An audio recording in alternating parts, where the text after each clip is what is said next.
வணக்கம். நான் உங்ககிட்ட இன்ட்ரடியூஸ் ஆனதே கிடையாது. என் பேர் பிரபா. ஓகேங்களா?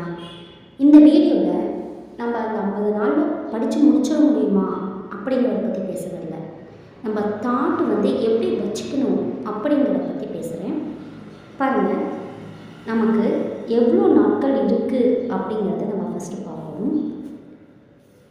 இதில் இப்போ 25 ஆயிடுச்சு. மீதி எத்தனை நாள் இருக்குன்னா 6 நாள் இருக்குது. ஓகேங்களா? இன்றைக்கி விட்டுருங்க. 6 நாள் இருக்குது. இங்கே டோட்டலாக 31 டேஸ் இருக்குது. இங்கே 13 டேஸ் இருக்குது. இப்போ டோட்டலாகவே பார்த்தீங்கன்னா எவ்வளோன்னா 50 டேஸ் நமக்கு கைக்குள்ளே இருக்குது. ஓகேங்களா? இப்போ 50 டேஸ் இருக்குது. இந்த 50 டேஸில் நம்ம முடிக்க முடியுமா அப்படிங்கிறது நான் பேசலை. நம்ம தாட் எப்படி வச்சுக்கணும், நான் உங்கள் கூடயே பயணம் செய்யலான்ட்டு முடிவு பண்ணியிருக்கேன். நீங்கள் படிச்சுட்டு இருந்திருக்கலாம், இல்லை படிக்காமே இருந்திருக்கலாம், இப்போ தான் உங்களுக்கு ஐடியா இருக்கலாம். எதுவாக இருந்தாலும் சரி. ஓகேங்களா? ஃபஸ்ட் ரிலாக்ஸாக இருக்கும், அமைதியாக இருங்க. ஓகேங்களா? ஒரு 10 நிமிஷம் டீப் ப்ரீத் பண்ணி, ப்ரீத் இன் ப்ரீத் அவுட் பண்ணி ரிலாக்ஸாக உட்காந்துட்டு அப்புறம் நீங்கள் யோசிக்கலாம். ஓகேங்களா? இப்போ 50 டேஸ் இருக்குது. நம்ம முடிச்சிட முடியுமா அப்படிங்கிற கேள்வியே நம்ம இங்கே கேட்கக்கூடாது. நம்ம மனநிலையை எப்படி வச்சுக்கணும் அப்படிங்கிறத பற்றி நான் பேச வரேன். ஓகேங்களா? அதாவது கடைசி நிமிஷம் வரைக்கும் எது வேணாலும் நம்ம லைஃப்பில் நடக்கலாம் அப்படிங்கிறது நமக்கு தெரியும். ஆனால் நம்ம அந்த கடைசி நிமிஷம் வரைக்கும் எது வேணாலும் நடக்கலாம், எது வேணாலும் நடக்கலான்ட்டு அமைதியாகவும் இருக்கவும் கூடாது. கான்ஃபிடென்ட்டுக்கும் ஓவர் கான்ஃபிடென்ட்டுக்கும் நானும் ஒரு சில விஷயம் நினச்சிருப்பேன் இல்லைங்களா, அதை ஷேர் பண்ணுறேன். உங்களுக்குள்ள வேறு தாட்டுகளாக இருக்கலாம். கான்ஃபிடென்ட் அப்படின்னா நான் ப்ரிப்பேர் பண்ணிகிட்ருக்கேன், கண்டிப்பாக எனக்கு கிடச்சிடும். ஓகேங்களா? ஓவர் கான்ஃபிடென்ட்னா நான் புக்கை தொடவே இல்லை, ஆனால் எனக்கு கிடச்சிடும். அதுதான் நான் பார்க்குற கான்ஃபிடென்ட், ஓவர் கான்ஃபிடென்ட். மற்றபடி நீங்கள் ப்ரிப்பேர் பண்ணிகிட்டே இருக்கீங்க, கண்டிப்பாக கிடச்சிடும். நீங்கள் முடிவு பண்ணிட்டீங்கன்னா அப்பப்போ எனக்கு கிடச்சிருமாங்கிற கேள்வி உங்களுக்கு அடிக்கடி வரவே கூடாது. எனக்கு அது கிடச்சிரும். ஒரு பிளேஸ் உங்களுக்கு ஃபிக்ஸ் ஆகிடுச்சு, அதுக்காக நீங்கள் ட்ராவல் தான் பண்ணிகிட்ருக்கீங்க. இப்போ நீங்கள் ஜாப் வாங்கிட்டீங்க, நீங்கள் அந்த இடத்துக்கு போகிறதுக்கு நீங்கள் பஸ்ஸுலையோ எதுலையோ ட்ராவல் பண்ணுறீங்க. அப்படி மைண்ட் செட் ஃபிக்ஸ் பண்ணிக்கோங்க. ஓகேங்களா? அப்பப்போ என்ன கிடைக்குமா, கிடைச்சிடுமா, ஐயோ படிக்கவே இல்லையே அப்படின்னா நீங்கள் டவுனே ஆகுங்க. நீங்கள் அதுக்கு எஃபர்ட் போட்டுட்ருக்கீங்க, கண்டிப்பாக உங்களுக்கு அது கிடைச்சிடுச்சு. கிடைச்சிட்டா எப்படி உங்கள் மனநிலை இருக்குமோ அந்த மைண்ட் செட்டுக்கு வந்துடுங்க. நம்ம நிறைய சினிமாவில் இட்ஸ் எ மெடிக்கல் மிராக்கிள் அப்படின்னு நம்ம பேசுகிறது கேட்டிருப்போம். மெடிக்கலில் மட்டும் மிராக்கிள் இல்லைங்க, நம்ம லைஃப்லேயே எப்பயுமே மிராக்கிள்ஸ் நடந்துகிட்ருக்கு.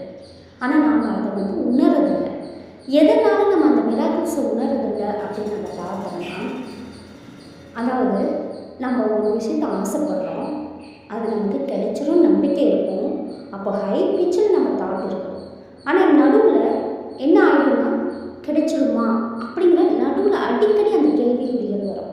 அந்த கேள்விக்குறி தான் நமக்கு பார்த்திங்கன்னா நம்மளோட அச்சீவ்மெண்ட்டை தடை பண்ணக்கூடிய ஒரு தாட். நீங்கள் ஃபுல்ஃபில்லாக நம்பிடுங்க. இப்போ இந்த லைஃப் பார்த்திங்கன்னா இப்படி தான் நம்ம நினச்சது தான் நடக்க போகுதுன்னு கான்ஃபிடெண்ட்டாக நம்புங்க. அப்படி நம்பிட்டு அதை விட்டுருங்க. ஓகேங்களா? அடிக்கடி டவுட் அப்படிங்கிற ஒரு விஷயமே நம்ம லைஃப்பில் இருக்கக்கூடாது. ஓகேங்களா? அந்த டவுட் அப்படின்னு வந்தாவே நீங்கள் ஆசைப்பட்டது அது கொஞ்சம் இன்னும் தள்ளி போகுதுன்னு அர்த்தம். நீங்கள் நல்லா இது எனக்கு தான், நான் சந்தோஷமாக இருக்கேன், எனக்கு கிடைச்சிடுச்சு, நான் அதை அட்ராக்ட் பண்ணிட்டேன் அப்படின்னு நீங்கள் மனசில் நினைக்க நீங்கள் அதுக்கு பக்கத்தால் நெருங்கிட்டே இருப்பீங்க. திடீர்னு நடுவில் உங்களுக்கு ஒரு கேள்விக்குறி வருது. உங்களுக்கு திடீர்னு ஒரு கேள்விக்குறி, ஐயோ அது எனக்கு கிடைச்சிருமா, இந்த உலகம் என்னை ஏற்றுக்குமா, இந்த மாதிரி நெகட்டிவ் தாட்ஸ் வர அது என்ன ஆகும்னா அது கொஞ்சம் பேக் அடிக்கும்.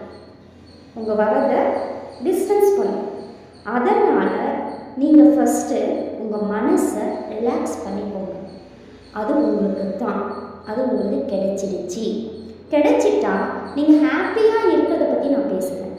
ஆனால் ரிலாக்ஸாக இருப்பீங்க. என் லைஃப்பில் அச்சீவ் பண்ணிட்டேன், இதுக்கு மேலே என் லைஃப் இதுக்கு மேலே நான் பார்த்துக்குவேன் அப்படின்னு ஒரு ரிலாக்ஸேஷன் வரும்ல, ஒரு ரொம்ப கஷ்டப்பட்டு அதில் வந்து ஒன்று அச்சீவ் பண்ண பிறகு அப்பாடி நிம்மதியாக நம்ம தூங்கணும் அப்படின்னு நம்ம நினைப்போம் இல்லையா? அந்த நிம்மதிங்கிற ஒரு விஷயத்த இப்போவே ஃபீல் பண்ணுங்க. உங்களுக்கு அது கிடைச்சிருச்சு. ஸோ அதை அப்படியே ரிலாக்ஸாக விடுங்க. அப்படி கிடைச்சிருச்சு அதை ரிலாக்ஸாக விடும்போது அதுக்கு தகுந்த உங்களுக்கு வழிகள் தானே வரும். ஓகேங்களா? இந்த நிமிஷம் நீங்கள் என்ன நினச்சாலும் சரி, அது பாசிட்டிவாக நினைங்க. திங்க் பண்ணுறது கூட உங்களுக்கு பாசிட்டிவாக தான் இருக்கணும். ஓகேங்களா? அப்புறம் பேசுகிற வார்த்தைகள் அது எனக்கு கிடைச்சிருமா, எனக்கு அது வாய்ப்பே இல்லை அப்படிங்கிறது எல்லாமே நெகட்டிவிட்டிஸ் வரும். எனக்கு கிடைச்சிருச்சு, நான் ஜாப் வாங்கிட்டேன், நான் சக்ஸஸ்ஃபுல் பர்சன். இதை நீங்கள் அடிக்கடி உங்கள் மனசில் சொல்ல சொல்ல சொல்ல உங்களுக்குள்ள ஒரு கான்ஃபிடென்ட் வரும். நீங்கள் அப்போ மட்டும் படிக்கும்போது மட்டும் கிடையாது, ஈச் அண்ட் எவ்ரி டைம் நீங்கள் என்ன பண்ணுறீங்கன்னா பாசிட்டிவிட்டியாக இருக்கும். ஃப்யூச்சர் என்ன நடக்க போகுது, நம்ம வந்து கடவுள் கிடையாது, பட் நம்ம திங்கிங் வந்து நம்ம ஆசைப்பட்டதை கொண்டுட்டு வரும். இது யூனிவர்சல் தான். கண்டிப்பாக நம்ம லைஃப்பில் மிராக்கிள்ஸ் நடக்கும். ஓகேங்களா? இந்த நிமிஷத்துலேருந்து நீங்கள் பாசிட்டிவிட்டியாக இருங்க. நான் இப்போ சொல்ல வர்றது எல்லாமே உங்கள் திங்க் பாசிட்டிவ், உங்கள் ஆக்ஷன் பாசிட்டிவ், உங்கள் பேசுகிறது கூட பாசிட்டிவ் தான் இருக்கும். அந்த நோங்கிற விஷயமே உங்களுக்கு வரக்கூடாது. நம்ம ஒரு மளிகை கடைக்கு போகிறோம்னு வச்சுக்கோங்களேன், நம்ம ஒரு பருப்பு கேட்குறோம், ஆனால் அவங்க வந்து அந்த கடையில் பருப்பு இல்லைன்னா இல்லைன்னு சொல்ல மாட்டாங்க. அந்த பருப்புக்கு பதிலாக அரிசி இருக்குங்க, இது வேணுமா அது வேணுமா அவங்க.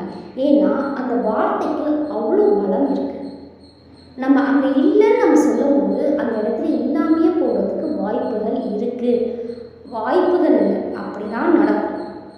அது இல்லைன்னா அந்த இடத்துல எம்டி ஆகிடும். ஓகேங்களா? ஒரு இடத்துல வந்து இப்போ என் மனசில் வந்து நான் வந்து சக்ஸஸ்ஃபுல் பர்சன், எனக்கு எல்லாமே கிடைச்சிருச்சு, நான் ஆசைப்பட்ட வாழ்க்கை வாழ்ந்துட்டேன், அப்படி வாழ்ந்துட்டுருக்கேன் அப்படிங்கும்போது நான் சொல்ல சொல்ல சொல்ல சொல்ல என்னோட உடம்புல இருக்கிற எல்லா செல்ஸும் அதுக்கு தகுந்த மாதிரி ரியாக்ட் ஆகும். வெளியில் வந்து அந்த வைப்ரேஷன் வெளியில் போகும். அதுக்கு தகுந்த சூழ்நிலைகள் அமையும், எல்லாமே மாறும். மைண்ட் அமைதியாக ஆகும். அந்த அமைதி ஆகும்போது தான் நீங்கள் அதுக்கான ஒரு ஸ்டெப்பு எடுக்க முடியும். ஓகேங்களா? கண்டிப்பாக இந்த நிமிஷத்துலேருந்து நான் முடிக்க முடியுமான்னு யோசிக்காதீங்க. நான் ஜாப் வாங்கிட்டேன், அவ்வளோதான், அதுக்கு நான் ட்ராவல் பண்ணுறேன் அப்படின்ட்டு ரிலாக்ஸாக பண்ணுங்கள். ஓகேங்களா? நானும் உங்க கூடயே நான் ட்ராவல் பண்ணலான்ட்டு இருக்கேன். என்னென்ன பண்ணலாம் அப்படிங்கிறது நான் டெய்லியும் வந்து உங்களுக்கு அப்லோட் பண்ணிடுறேன். ஓகேங்களா? கண்டிப்பாக இந்த வீடியோ வந்து உங்களுக்கு மோட்டிவேஷனாக இருக்கும்னு நினைக்கிறேன். நல்லா தெரிஞ்சுக்கோங்க. பாசிட்டிவிட்டியாக மட்டும் நினைங்க, பாசிட்டிவிட்டியாக மட்டும் திங்க் பண்ணுங்கள். உங்களை சுற்றி இருக்கிற என்ன நடந்தாலும் சரி அந்த தாட்டில் வந்து கொஞ்சம் உருவாங்க. ஓகேங்களா? நம்மெல்லாம் சக்ஸஸ்ஃபுல் பர்சன்ஸ். கண்டிப்பாக இருங்க. நான் டெய்லியும் வந்து வீடியோ என்ன நான் படிக்கலாம் அப்படிங்கிறது ட்ராவல் பண்ணுவோம். நான் பிளான்லாம் பண்ணேன், இன்றைக்கி இதை முடிக்கலாம் அப்படின்னு பார்ப்போம்.